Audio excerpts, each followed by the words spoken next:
E-commerce. E-commerce. E-commerce. E-commerce. E-commerce.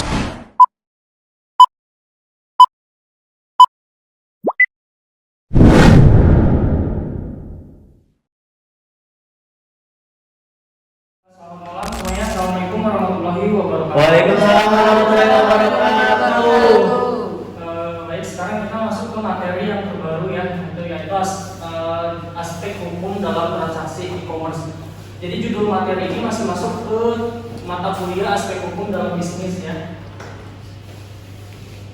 Nah, baik teman-teman, di sini saya dari kelompok 2, kebetulan saya ketua kelompoknya, dan nanti akan ada rekan saya yang bantu membahas materi-materi yang akan disampaikan. Ada Irma Rahmawati, ada Karisa Amalia, ada Saskia, ada juga Yunita Nurmadila.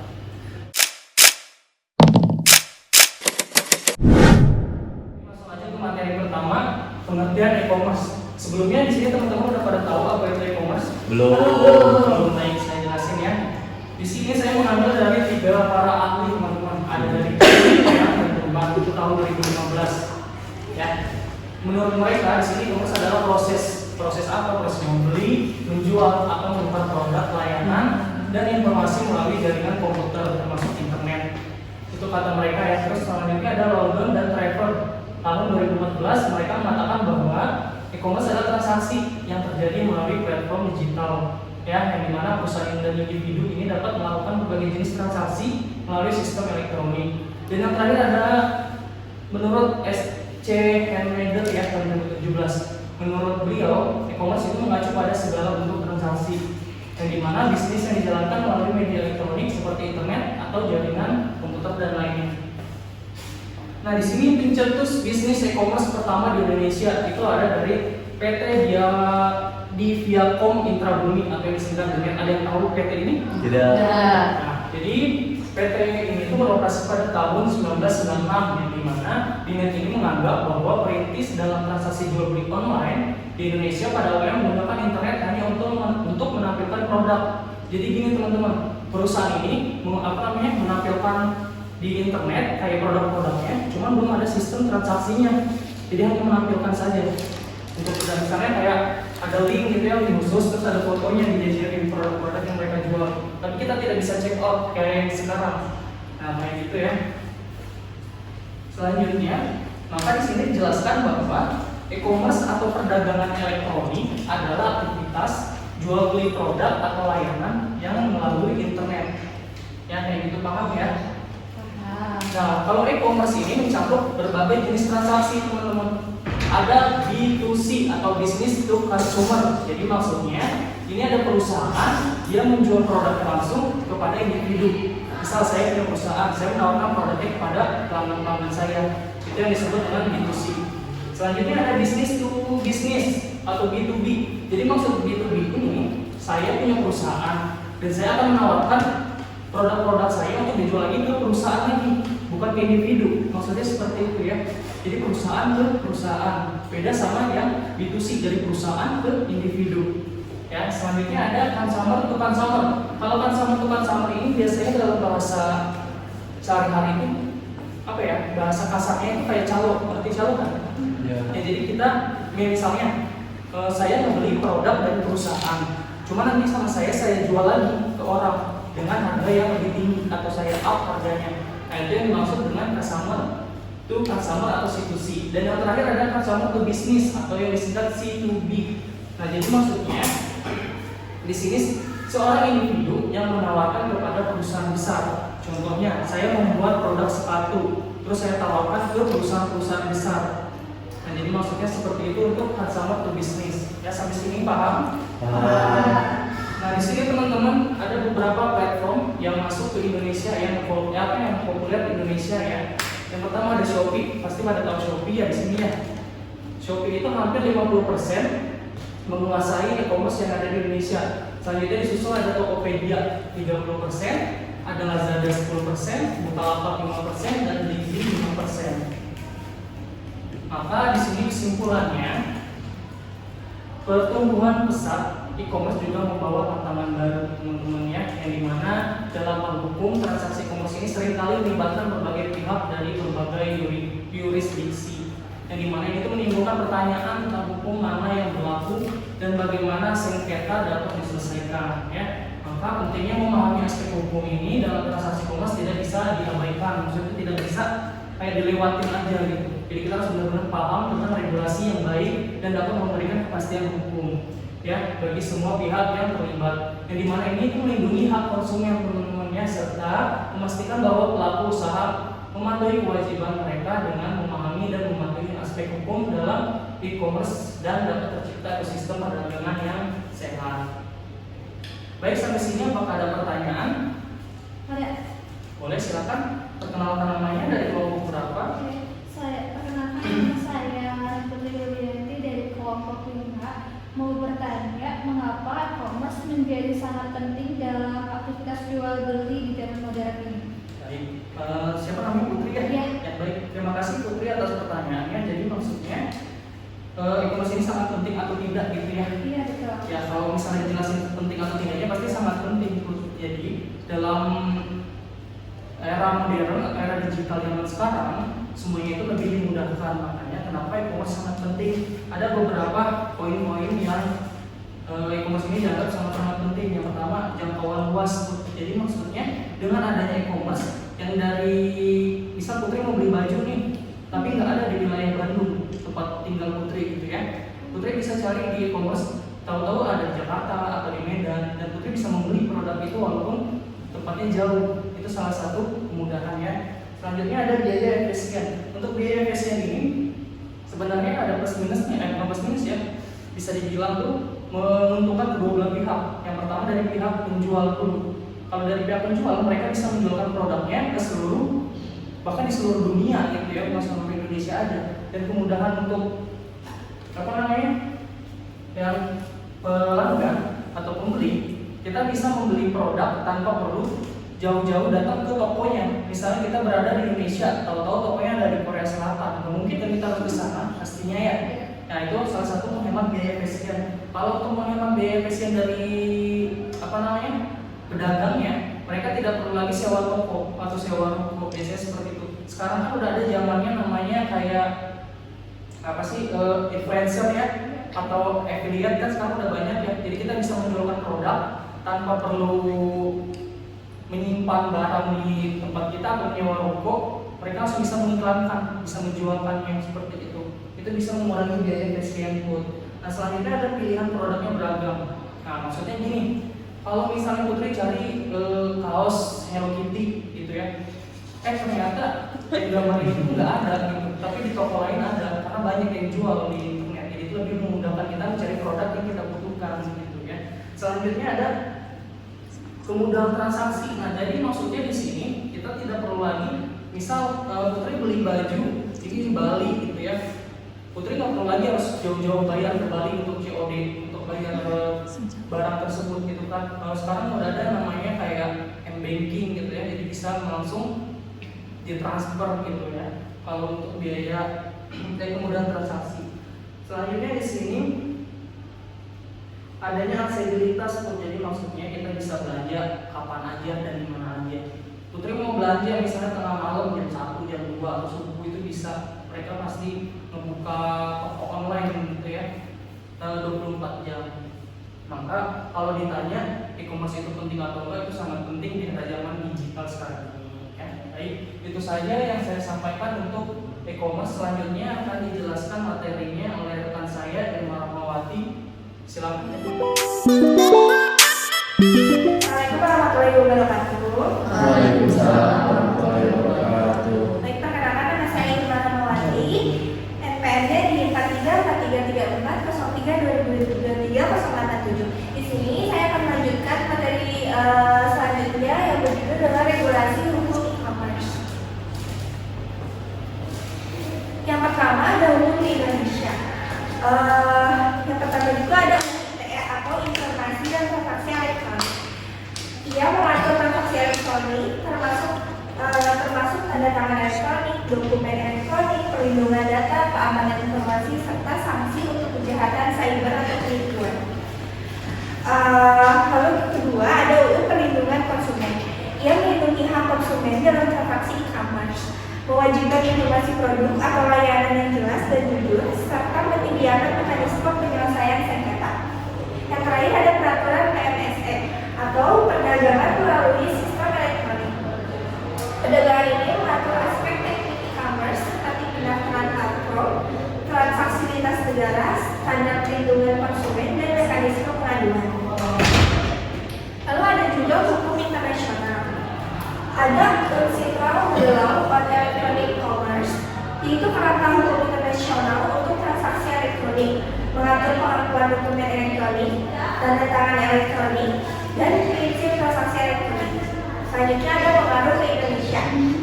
Pengaruhnya membantu menyelaraskan regulasi domestik dengan standar internasional, mempermudah sengketa lintas negara, dan meningkatkan kepastian hukum di e-commerce global.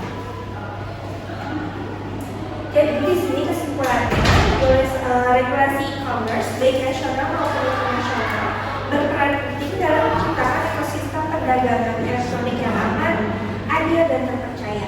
Di Indonesia, UU ITE, UU Perlindungan Konsumen, dan PMSE memberikan landasan hukum untuk perlindungan data, keamanan transaksi, dan hak konsumen. Sementara itu, kerangka internasional seperti UNCITRAL Model Law membantu menyelaraskan regulasi domestik dengan standar global, mempermudah kerjasama lintas negara, dan meningkatkan kepastian hukum. Kombinasi ini memastikan pertumbuhan e-commerce yang efisien, aman, dan sesuai dengan perkembangan. Jadi apakah ada pertanyaan? Saya mau bertanya. Boleh? Disebutkan namanya sama kelompok berapa? Saya Sahara dari kelompok 5 NPM 086. Saya ingin bertanya, bagaimana Undang-Undang Perlindungan Konsumen melindungi konsumen dari penipuan? Terima kasih atas pertanyaannya. Dan itu dari kelompok 5 ya. Saya ulangi pertanyaannya, bagaimana perlindungan konsumen melindungi konsumen dari penipuan? Itu ya. Baik, saya akan menjawab. Undang-Undang Nomor 8 Tahun 1999 tentang Perlindungan Konsumen atau UU PK melindungi konsumen dari penipuan dengan cara yang pertama, memberikan hak kepada konsumen. Konsumen berhak atas informasi yang benar, jelas, dan jujur serta keamanan dalam menggunakan barang atau jasa. Yang kedua, ada mengatur kewajiban pelaku usaha. Pelaku usaha wajib memberikan informasi yang jujur, menjamin mutu barang atau jasa, dan memberikan ganti rugi jika terjadi kerugian. Yang ketiga, ada melarang praktik penipuan. UU PK melarang pelaku usaha memberikan informasi palsu atau menyesatkan, menjual produk tidak aman, atau memanipulasi konsumen. Yang keempat, memberikan sanksi. Pelaku usaha yang melanggar dapat dikenakan sanksi administratif atau pidananya penjara hingga 5 tahun atau denda maksimal 2 miliar dan kewajiban ganti rugi. Yang terakhir, menyediakan penyelesaian sengketa. Konsumen dapat melaporkan kasus ke BPSK, pengadilan atau lembaga perlindungan konsumen seperti YLKI. UU PK menjamin keadilan dan tanggung jawab pelaku usaha untuk melindungi konsumen. Mungkin cukup untuk jawabannya. Sudah cukup, terima kasih. Selanjutnya akan dijelaskan oleh teman saya Faiz.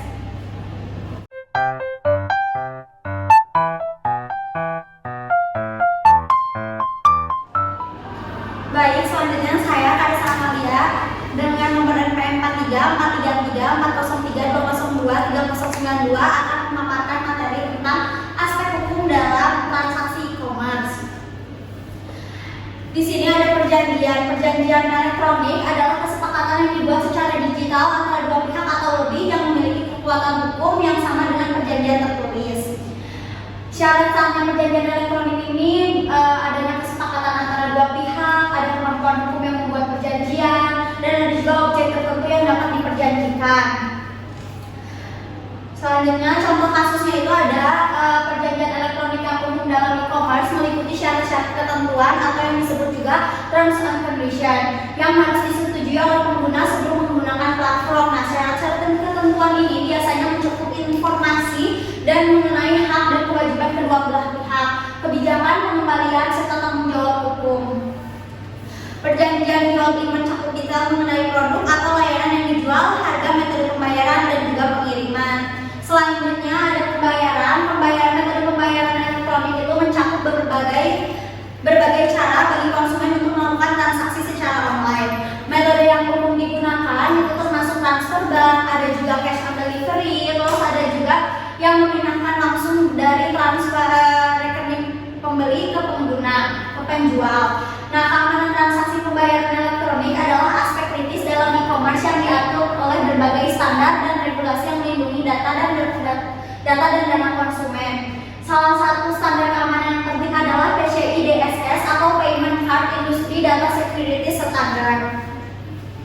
Contoh kasus dalam pembayaran adalah kejahatan cyber yang terkait dengan pembayaran elektronik, termasuk pencurian identitas dan penipuan kartu kredit. Salah satu contoh dalam insiden ini di mana kredit konsumen dicuri melalui serangan phishing atau peretasan situs web e-commerce.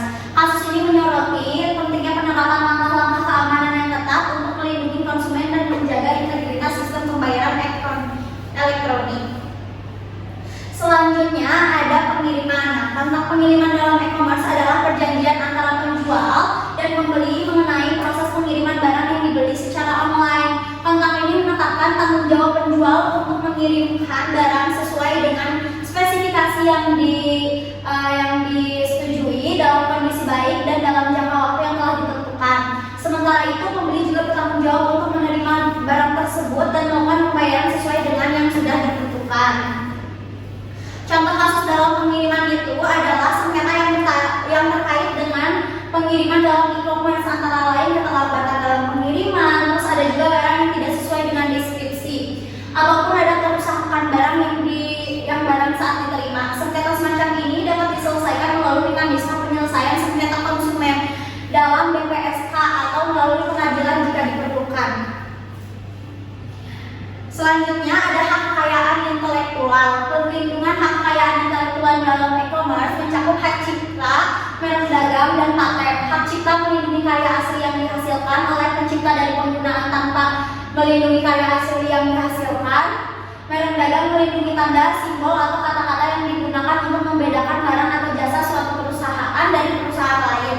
Pelaku e-commerce dapat melindungi hak kekayaan intelektual mereka dengan cara mereka harus mendaftarkan hak cipta, merek dagang, dan paten mereka kepada otoritas yang berwenang di negara mereka seperti Jenderal Kekayaan Intelektual di Indonesia. Contoh kasusnya itu ada salah satu di mana sebuah perusahaan fashion besar menemukan bahwa desain-desain produk mereka dijiplak dan dijual di platform e-commerce oleh penjual yang tidak berlisensi. Kasus lain adalah penggunaan musik berhak cipta dalam video promosi produk tanpa izin pemegang hak ciptanya. Nah, kasus-kasus ini menciptakan pentingnya perlindungan hak kekayaan intelektual dalam e-commerce dan perlunya tindakan tegas terhadap pelanggaran untuk menjaga integritas dan inovasi dalam industri digital. Selanjutnya ada perlindungan data pribadi. Regulasi perlindungan data pribadi di Indonesia diatur dalam Undang-Undang Perlindungan Data Pribadi atau UU PDP. UU PDP bertujuan untuk melindungi hak-hak individu atas data pribadi mereka dan mengatur pengumpulan, penyimpanan, pengolahan, dan penggunaan data pribadi oleh pelaku usaha. Dalam konteks e-commerce, UU PDP menetapkan kewajiban bagi pelaku bisnis untuk menjaga keamanan data konsumen, mencegah penyalahgunaan data, dan memastikan transparansi dalam pengelolaan data pribadi. Contoh kasus perlindungan data pribadi itu adalah dalam e-commerce termasuk insiden di mana data konsumen dicuri melalui serangan cyber atau kebocoran data. Salah satu contoh adalah insiden kebocoran data yang melibatkan perusahaan e-commerce besar, di mana informasi pribadi jutaan konsumen ini terekspos akibat kegagalan sistem keamanan. Kasus ini menyoroti pentingnya perlindungan data pribadi dan kebutuhan untuk regulasi yang ketat serta tindakan pencegahan yang efektif untuk melindungi konsumen dalam ekosistem e-commerce. Selanjutnya ada sengketa dan penyelesaian. Mekanisme penyelesaian sengketa dalam e-commerce ini di Indonesia melibatkan Badan Penyelesaian Sengketa Konsumen atau BPSK. BPSK adalah lembaga yang bertujuan untuk menyelesaikan sengketa antara konsumen dan pelaku usaha secara cepat, adil, dan efisien. BPSK berfungsi sebagai forum alternatif penyelesaian sengketa yang memberikan keputusan yang mengikat bagi kedua belah pihak tanpa perlu melalui proses pengadilan yang panjang dan mahal. Biasanya BPSK ini melakukan mediasi antara konsumen dan penjual. Nah, jika mediasi gagal akan mengadakan sidang tertulis atau untuk mendengarkan keterangan kedua belah pihak dan kemudian mengeluarkan keputusan yang bersifat final dan mengikat. Contoh kasus dalam sengketa dan penyelesaian itu adalah seorang konsumen membeli sebuah produk elektronik yang diiklankan sebagai baru, tetapi menerima barang yang bekas dan rusak. Konsumen mengajukan keluhan ke BPSK dan setelah proses mediasi dan sidang, BPSK memutuskan bahwa penjual harus mengembalikan uang yang konsumen bayarkan sebagai kompensasi atas ketidaknyamanan yang ditimbulkan. Kasus ini menunjukkan peran penting BPSK dalam melindungi hak konsumen dan memastikan keadilan dalam transaksi e-commerce. Sekian dari saya. Jika ada yang mau bertanya boleh. Izin bertanya, saya Eka Dwi Cantika dengan NPM 4333-3403-2023-089. Pertanyaannya, bagaimana UU Perlindungan Data Pribadi akan memengaruhi praktik bisnis e-commerce di Indonesia? Pertanyaan ini membahas dampak regulasi terbaru terhadap bisnis online. Maka saya akan izin menjawab untuk pertanyaan yang telah kakak berikan. Kemungkinan UU PDP akan meningkatkan standar perlindungan data pribadi, mewajibkan pelaku bisnis untuk melakukan berbagai tindakan teknis dan administratif, serta memberikan sanksi yang lebih tegas untuk pelanggar. Seperti itu, segitu saja dari saya. Terima kasih. Terima kasih. Untuk materi selanjutnya akan dipaparkan oleh kakak Saskia Nur Syifar Faruzi. Assalamualaikum warahmatullahi wabarakatuh. Perkenalkan, saya Saskia Nur Faruzi, NPM 0905. Di sini saya akan membahas materi mengenai eksplorasi aspek hukum. Implementasi regulasi dalam praktik e-commerce di Indonesia yang pertama ada UU ITE, memberikan landasan hukum untuk berbagai bentuk transaksi elektronik dengan mengatur pengakuan terhadap tanda tangan elektronik dan dokumen elektronik, serta menetapkan sanksi bagi pelaku kejahatan siber. Yang kedua ada UU Perlindungan Konsumen, menjamin hak konsumen dengan mewajibkan pelaku usaha memberikan informasi yang akurat dan transparan serta menyediakan mekanisme untuk mengatasi keluhan dan sengketa. Yang ketiga ada UU PDP, mengatur perlindungan terhadap data pribadi konsumen, menekankan pentingnya keamanan data dan pengelolaannya bertanggung jawab dan menghindari penyalahgunaan. Selanjutnya ada contoh kasus insiden pencurian data konsumen di sebuah platform e-commerce besar. Dalam kasus ini data pribadi seperti nama, alamat, dan informasi kartu kredit konsumen terekspos akibat kegagalan sistem keamanan. Kasus ini menunjukkan pentingnya penerapan UU PDP untuk melindungi data pribadi konsumen dan memastikan bahwa pelaku usaha bertanggung jawab atas pengelolaan data mereka. Dengan adanya regulasi yang ketat, pelaku usaha diwajibkan untuk mengambil langkah-langkah keamanan yang sesuai dan dapat menghadapi sanksi jika terjadi pelanggaran. Jadi kesimpulannya, implementasi regulasi ini dalam praktik e-commerce di Indonesia membantu menciptakan ekosistem yang aman, adil, dan terpercaya bagi semua pihak yang terlibat. Dengan pengembangan regulasi yang tepat dan implementasi yang efektif, e-commerce di Indonesia dapat berkembang pesat dan memberikan manfaat yang signifikan bagi ekonomi nasional. Sekian dari materi yang telah saya jelaskan. Apakah ada pertanyaan? Perkenalkan, nama saya Rizkan Rizma Fauzia, NPM 021. Izin bertanya, apa sanksi bagi platform e-commerce yang melanggar ketentuan perlindungan data? Sanksinya itu ada. Oke, izin menjawab juga ya Teh. Sanksi bagi platform e-commerce yang melanggar ketentuan diatur dalam UU PDP Nomor 27 tahun 2022. Sanksi yang dapat dikenakan meliputi yang pertama ada sanksi administratif, yaitu peringatan tertulis, denda administratif sama pencabutan izin operasi.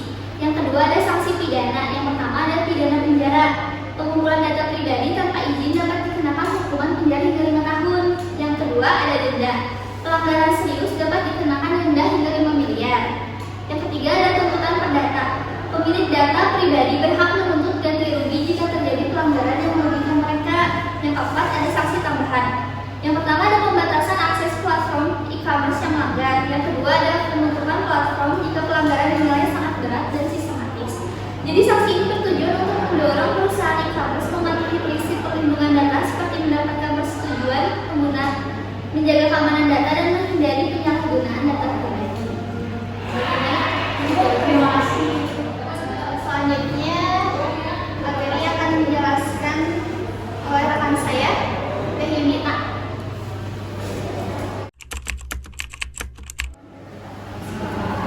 Assalamualaikum warahmatullahi wabarakatuh. Waalaikumsalam warahmatullahi wabarakatuh. Saya Intan Nurfadila dengan NPM 106 akan menjelaskan tentang peluang dan tantangan hukum dalam transaksi e-commerce yang merupakan bagian dari aspek hukum dalam transaksi e-commerce yang makalahnya telah disusun oleh kelompok 2. Di sini saya memiliki pokok pembahasan. Yang pertama ada peluang dalam e-commerce dan yang kedua ada tantangan hukum dalam transaksi e-commerce. Yang akan saya bahas pertama adalah peluang dalam e-commerce. Selain dari tantangan hukum dalam transaksi e-commerce, pada sudut pandang lain, perkembangan e-commerce membuka berbagai peluang yang dapat dimanfaatkan untuk mendorong pertumbuhan ekonomi dan inovasi. Ada beberapa peluang. Yang pertama adalah pertumbuhan ekonomi digital yang dapat menjadi peluang besar bagi usaha menengah kecil untuk berkembang dan pertumbuhan ini juga mendorong inovasi teknologi dan menciptakan lapangan kerja baru. Dengan regulasi yang jelas dapat membuka peluang bisnis baru. Dan yang ketiga ada peningkatan efisiensi dan efektivitas transaksi, di mana ini menjadi kelebihan dari e-commerce dibanding dengan pedagang konvensional. Yang keempat ada akses pasar yang lebih luas. Jangkauan transaksi akses pasar yang lebih luas ini dapat membawa bisnis lokal untuk bersaing di pasar global. Dan yang kelima ada kemudahan dalam berbisnis. Dengan menyadari besarnya peluang ini, penting bagi pemerintah dan pelaku usaha untuk bekerja sama dalam menciptakan regulasi yang mendukung perkembangan e-commerce yang aman dan berkelanjutan untuk menghadapi tantangan hukum dalam transaksi e-commerce. Dalam menghadapi kemajuan teknologi dan globalisasi, transaksi e-commerce tidak lepas dari berbagai tantangan hukum yang kompleks. Salah satu tantangan utamanya adalah regulasi hukum yang belum sempurna, di mana banyak negara termasuk Indonesia masih terus mengembangkan dan menyesuaikan peraturan untuk mengatur berbagai aspek e-commerce. Dapat dilihat dari permasalahan terkait perlindungan data pribadi yang masih lemah. Di Indonesia sendiri sudah ada Undang-Undang Perlindungan Data Pribadi atau PDP tahun 2022. Namun pada praktiknya banyak platform e-commerce yang masih belum mematuhi aturan-aturan dari UU PDP tersebut. Salah satu contohnya ada di sebelah kiri, yaitu penggunaan data pribadi yang tidak transparan tanpa izin eksplisit tanpa persetujuan dari pemilik.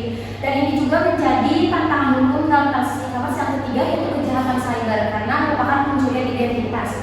Belum lagi jika bertransaksi lintas negara yang dapat menimbulkan masalah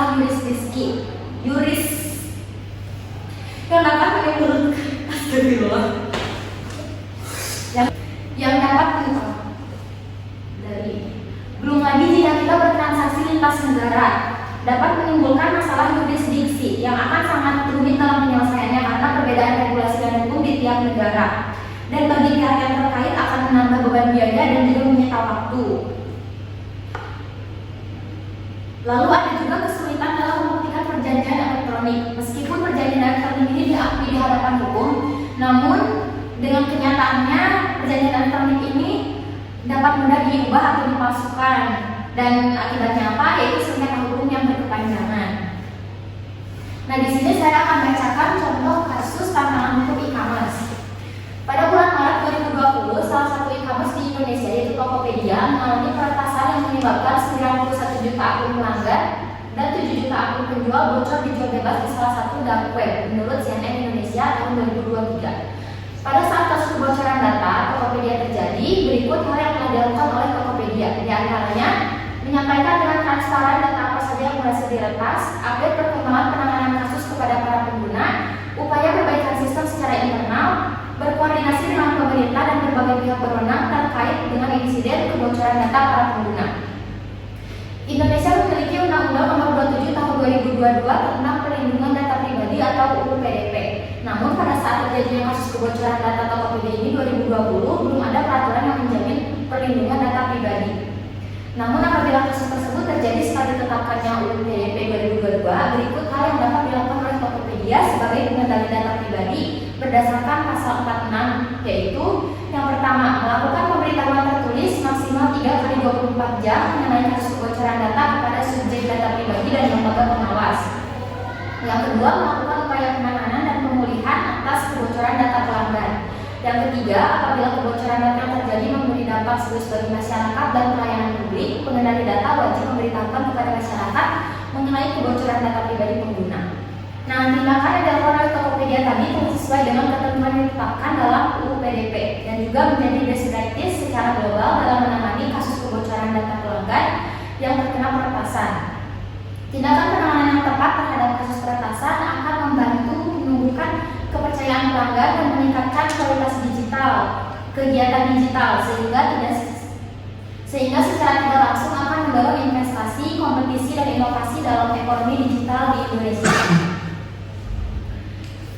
Lalu untuk kesimpulannya, dalam kaitannya untuk memitigasi ancaman kebocoran data pelanggan pada e-commerce, berikut hal yang perlu dilakukan sebagai pihak terkait seperti masyarakat, perusahaan e-commerce itu sendiri, dan pemerintahan.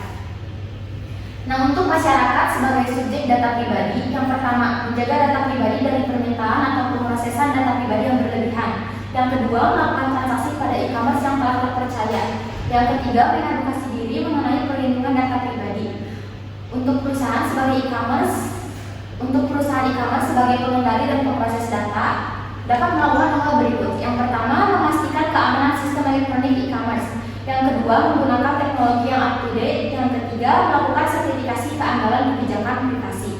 Lalu untuk pemerintah sebagai regulator, yang pertama melakukan pengawasan dan pembinaan terhadap e-commerce sebagai pengendali data pribadi. Yang kedua, mengawasi pelaksanaan dan penegakan undang-undang PDP dan peraturan pelaksanaannya. Yang ketiga, mengedukasi masyarakat akan pentingnya melindungi data pribadi. Ini diambil dari jdih.probolinggo.go.id tahun 2024 tentang penanganan kebocoran data pribadi pelanggan e-commerce. Sebelum ditutup, ada pertanyaan? Ada. Ya, silakan. Perkenalkan, nama saya Nora Fiani dengan NPM 110. Pertanyaannya, apa yang dimaksud dengan best practice? Best practice? Ya, itu dalam penanganan kebocoran data pelanggan di industri e-commerce dan bagaimana perusahaan dapat menerapkannya secara efektif. Baik, terima kasih untuk pertanyaannya. Jadi best practice ini dalam penanganan kebocoran data pelanggan di industri e-commerce merupakan tahapan-tahapan yang terbukti efektif untuk mencegah atau menangani kebocoran data. Kalau untuk penerapannya pada perusahaan agar efektif, bisa memperhatikan yang Tokopedia lakukan tadi. Seperti menyampaikan dengan transparan data apa saja yang berseritas, update perkembangan penanganan kasus kepada para pengguna untuk meminimalisir rasa khawatir para korban. Yang ketiga, upaya perbaikan sistem secara internal. Jadi Tokopedia gak diem aja, harus berusaha memperbaiki juga. Lalu berkoordinasi dengan pemerintah dan berbagai pihak berwenang terkait insiden kebocoran data para pengguna. Itu benar kalau untuk penerapannya di perusahaan agar efektif. Apakah cukup? Cukup, tapi Vivian ada pertanyaan ulang ya. Itu kan best practice itu secara penanganannya. Nah, kalau untuk best practice Ya. Yang dapat dilakukan oleh perusahaan untuk mencegahnya itu bagaimana ya? Oh ya. Jadi untuk mencegah kebocoran data itu sendiri oleh perusahaan harus bagaimana gitu kan? Nah, itu bisa disiasati dengan peningkatan sistem keamanan dan pengujian sistem secara berkala. Terus yang kedua bisa juga menerapkan fitur enkripsi end-to-end atau dengan pencadangan dan pemulihan data kayak WhatsApp itu udah ada kan sekarang ya gitu. Lalu yang ketiga bisa juga bekerja sama dengan pihak ketiga yang bisa menjamin keamanan data kayak sama iCloud gitu. Itu bisa. Lalu yang keempat, jika memungkinkan menerapkan sistem meminimalisasi data. Kayak misal perusahaan kalau ada data dari pelanggan kan, nah misalkan datanya sudah tidak digunakan bisa dimusnahkan untuk meminimalisir penumpukan data dan nantinya terjadi kebocoran dan bisa diretas gitu. Apakah cukup? Cukup, terima kasih Teh Yuyun. Terima kasih atas pertanyaan. Ada pertanyaan lagi? Cukup. Kalau cukup, saya cukupkan sekian presentasi dari materi yang saya buat. Saya kembalikan lagi kepada ketua kelompok dari kelompok 2. Baik teman-teman, terima kasih yang sudah memperhatikan materi hari ini. Dari pengertian sampai ke regulasi, terus ada aspek hukum tentang transaksi e-commerce itu seperti apa, udah semuanya dijelaskan. Eksplorasi aspek hukum sampai tantangan dan peluang dalam transaksi e-commerce ya, semuanya sudah dijelaskan. Itu saja mungkin ucapan dari saya. Mohon maaf bila ada kata atau materi yang mungkin masih mengganjil buat teman-teman semua. Nanti bisa dibaca-baca lagi ya materinya gitu. Nah itu aja sih dari saya kelompok 2. Wassalamualaikum warahmatullahi wabarakatuh. Waalaikumsalam warahmatullahi wabarakatuh.